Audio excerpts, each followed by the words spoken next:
Okay. And court calls People versus Robert Geese, 26T884. And if you'll come on up to the podium. He appears in the courtroom, and the district attorney, Mr. McGraw, appears for the people. So, Mr. Geese, are you going to be hiring a private attorney? Do you want a referral to the public defender, or are you going to be representing yourself? Your Honor, do I have standing to speak? Yes. I appreciate that. It's important to me that I stay respectful. I come in peace as a non-belligerent. I would like to read this into the record, if I may. Sure, go ahead.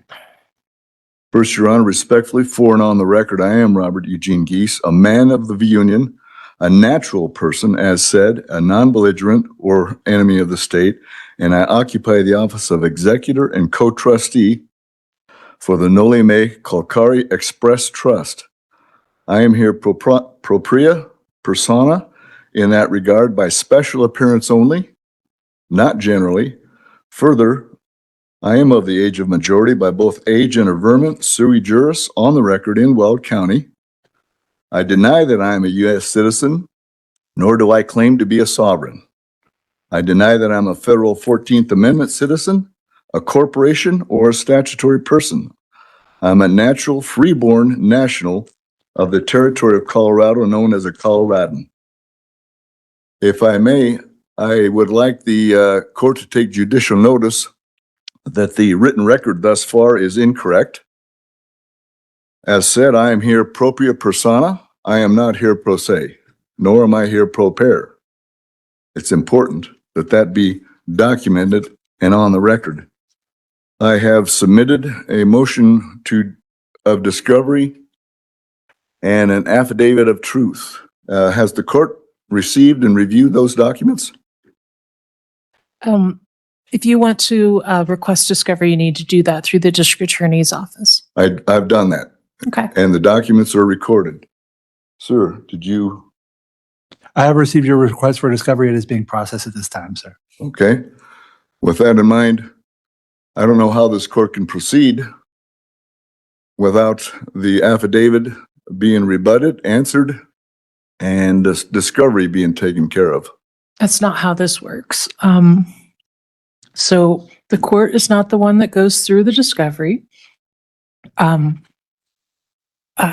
If you want to talk to the DA regarding plea offers in the case, I'm happy to set it over for you to do that.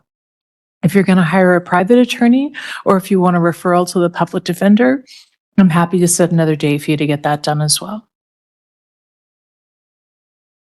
Would you like to discuss the matter now, sir? We can, sir. Okay. We would pass the case and then speak off. Okay, we'll pass the case for a few minutes. Thank you. Before we even get into the courtroom chaos, understand what you're about to watch here is not your typical legal proceeding. These cases involve individuals who identify as sovereign citizens or reject conventional legal jurisdiction entirely, often creating intense friction inside real courtrooms. What makes this fascinating is the clash between structured legal authority and individuals who believe they are operating outside of it. In today's video, we're seeing the separate courtroom encounters both escalating in very different ways, but both rooted in the same ideological conflict. One is in Colorado, where a defendant insists on legal theories that challenge the court's authority. The other is a follow-up case from Michigan, where things escalate even further, involving not just the defendant, but family dynamics in the courtroom. Stick around, because what unfolds here isn't just legal procedure, it's confusion, defiance, procedural breakdowns, and moments where the judge is forced to repeatedly reset control of the courtroom. Let's break it down step by step. Would like to recall Mr. Geis when you have a chance. Okay, sure. Court will recall People versus Robert Geis, 26T884.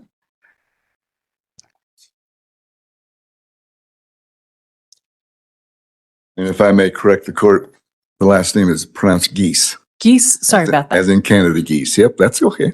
Okay. Mr. McGraw? Yes, after speaking with Mr. Geis, I advised him of the offer on the case. It is his plan to plead not guilty and set for trial today, Your Honor. Okay. Well, if I may, I apologize. respectfully, I do not plea. I don't know how I can plea. And I object to and would not consent to a plea being made for me. Okay, so how do you want to proceed? Well, we'll go ahead with setting up a trial. So if you want a trial, that means that I will be entering a not guilty plea. I understand that. I respect that. I will object to it and I don't consent to it, but let's proceed. All right, so I need to go through an advisement with you regarding your right to counsel. Do you understand that you have the right to be represented by counsel in your case?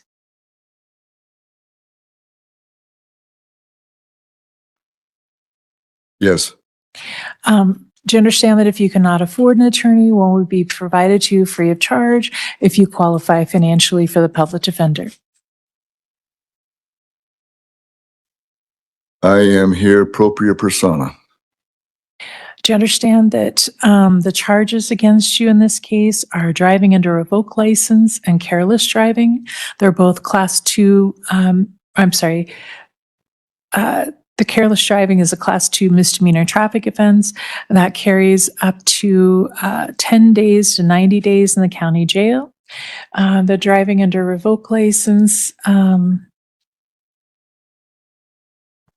is as a class A traffic infraction and carries a possible fine. Are you under the influence of any medication, drugs, or alcohol that would affect your ability to think clearly? No, Do you wish to consult with the public defender before you make a decision to waive your right to an attorney and represent yourself? no, I do not. And I do not waive my right to trial by jury. Have you ever studied law? I don't know how that is relevant to the case, Your Honor. I'm trying to make sure that you're knowingly, voluntarily, and intelligently waiving your right to counsel. I am. Have you ever represented yourself in a criminal action? I have. Do you understand that you have the right to remain silent? Anything that you say can be used against you in court? And I choose the fifth. I won't answer